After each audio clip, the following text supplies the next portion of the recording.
Believe it or not, there are still video games out there that just utilize an amazing story and gameplay in order to make a profit instead of shoving microtransactions down everyone's throat. God of War reminded me that modern gaming can not only be fun, but innovative too. If you're familiar with the God of War series, you'll remember it as a beat 'em up, similar to Devil May Cry or Bayonetta. Sony completely recreated the gameplay to a much slower paced game, but don't worry, killing is still the focus. You will see a lot of violence here. Although the pacing is a bit slower, this actually provides more strategy involved with the combat. Kratos and his trusty axe makes you think about the optimal times of when to throw your axe at a group of enemies and when to run in head on. If you're used to a Dynasty Warriors kind of game where you literally just mash buttons without thinking much and you kick ass, this is not going to work in God of War. You will die a lot if you try to use that strategy. Similar to Dark Souls, you're going to need to study the movements of your enemies and figure out the optimal times to dodge or block your enemy's attacks for counterattacks. God of War doesn't reinvent any kind of RPG elements, but it's really fun to make your own build of Kratos. You can be very strategic on how you want to play, and that's an aspect that I love in gaming as a whole.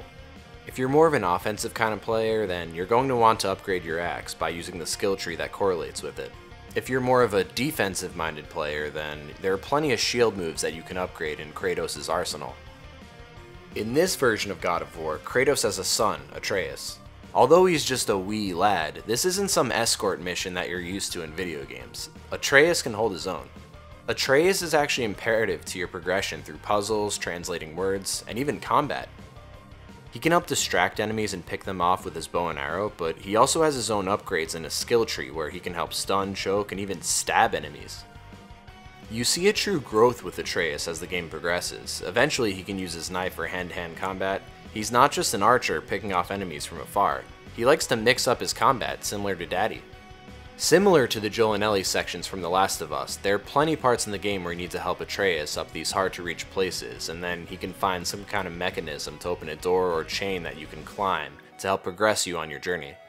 This is teamwork at its finest.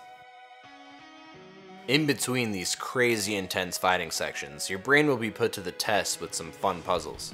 This helps with the pacing of the game because it breaks up the game in a lot of different segments and allows you to catch your breath after a crazy fight.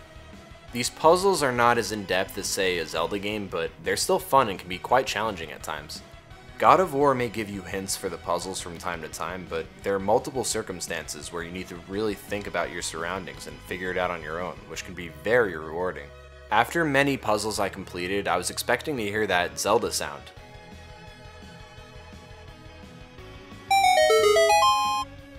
Yeah, that's it.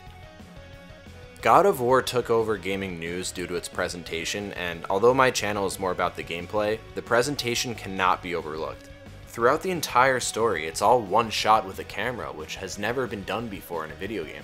Imagine an entire movie and it's all just one take. That's literally what God of War is. This dynamic camera is so incredible because God of War tells a very in-depth and beefy story, but there isn't really any cutscenes. It's more like the entire game is an interactive cutscene. Sony made a very ballsy move by completely changing the formula to one of their top franchises. This move without question paid off, and in a gaming world where AAA titles are inclined to focus on more profitable ways of releasing titles like focusing on microtransactions, God of War serves as a fresh reminder that one-player games are not only alive and well, they're here to stay forever.